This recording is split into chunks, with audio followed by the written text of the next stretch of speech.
భారతదేశంలో ఇప్పుడు నిరుద్యోగుల సంఖ్య తక్కువ, ఎక్కువ అంటే ఎప్పటికప్పుడు పెరుగుతూనే ఉంటది. మన దేశంలో ప్రతి ఏడాది 2.5 కోట్ల మంది పిల్లలు పుడుతుంటారు. అంటే ఇలా 10 ఏళ్ళు లెక్కేసుకుంటే ఆస్ట్రేలియా అంత జనాభా.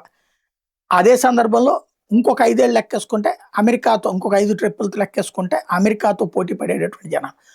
మన సమస్య ఏంటంటే ఇవాళ ఉద్యోగాల కొరత లేదు. బోలెడన్నున్నాయి ఉద్యోగాలు. నిరుద్యోగికి ఉద్యోగాల కొరత లేదు. అది పెట్రోల్ బంకుల దగ్గర నుంచి, షాపింగ్ మాల్స్ దగ్గర నుంచి, బడా బడా కార్పొరేట్ సంస్థల అనుబంధ వ్యాపారాలు. కానీ ఏసీలో కూర్చుని సాఫ్ట్‌వేర్ ఇంజినీర్లు మాత్రమే అవ్వాలనుకున్నప్పుడు వర్కౌట్ కావట్లేదు. గిగ్ వర్కరు ఉద్యోగే. ఏదైతే షాపింగ్ మాల్‌లో పనిచేసేటటువంటి వాళ్ళు ఉద్యోగే. ఎగ్జిక్యూటివ్ అనే పేరుతోనే ఆర్డర్‌లు ఇస్తారు. సమస్యల్లా నేను కోరుకున్న ఉద్యోగం ఏదో ఒక ఉద్యోగం. ఏదో ఒక ఉద్యోగం అయితే భారతదేశంలో ప్రతి ఒక్కళ్ళకి ఉంది. స్వయం ఉపాధి అవకాశాలు సమృద్ధిగాను. కానీ నేను సాఫ్ట్‌వేర్ ఇంజినీర్ అవ్వాలి, ఇన్ని లక్షలు తీసుకోవాలి, హార్డ్‌వేర్ ఇంజినీర్ అవ్వాలి, ఇన్ని లక్షలు తీసుకోవాలి అనుకునే వాడికి కూడా టాలెంట్‌తో ఛాన్స్ ఉంది.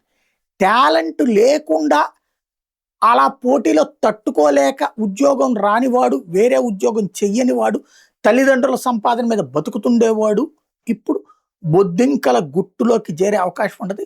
బొద్దింకల గూట్లో చేరే అవకాశం ఉంటది.